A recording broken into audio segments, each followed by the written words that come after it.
អាចកំបាំងនៃផ្លែស្វាយចំពោះសុខភាពផ្លែស្វាយត្រូវបានគេដឹងថាមានក្រុមវីតាមីនខ្លាំងៗជាច្រើននៅក្នុងផ្លែស្វាយជាពិសេសវីតាមីន E ដែលមាននៅក្នុងផ្លែស្វាយដែលអាចជួយបង្កើនជីវិតផ្លូវភេទរបស់អ្នកដោយភ្ញួយសកម្មភាពអរម៉ូនភេទរបស់អ្នកខាងក្រោមនេះជាអត្ថប្រយោជន៍ពិសេសរបស់ផ្លែស្វាយ 1. គ្រប់គ្រងសម្ពាធឈាមស្វាយមានជាតិវីតាមីនដ៏ច្រើនល្អចំពោះសុខភាពទូទៅផ្លែស្វាយសម្បូរទៅដោយជាតិប៉ូតាស្យូម 4% និងជាតិម៉ាញ៉េស្យូម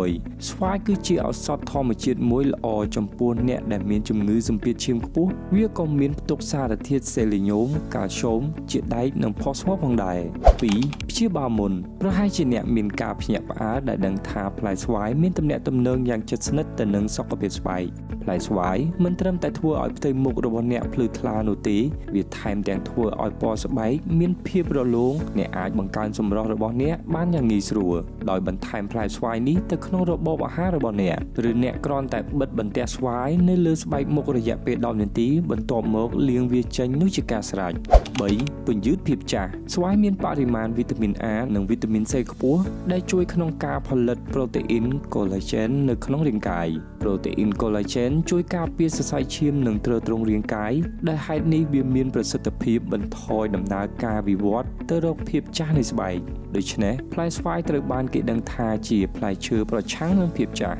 4. ពង្រឹងសុខភាពខួរក្បាលផ្លែស្វាយមានបរិមាណ B6 ច្រើនក្រៃលែងដែលចាំបាច់សម្រាប់ការថែរក្សានិងធ្វើឲ្យប្រសើរឡើងមុខងារខួរក្បាលនិងកែប្រែលំនាំនៃការគេងប្រសិនបើអ្នកបរិភោគស្វាយទៀងទាត់អ្នកអាចធានាបានថាខួរក្បាលរបស់អ្នកមានសុខភាពល្អហើយសរសៃប្រសាទនិងដំណើរការមុខងារប្រកបដោយប្រសិទ្ធភាពខ្ពស់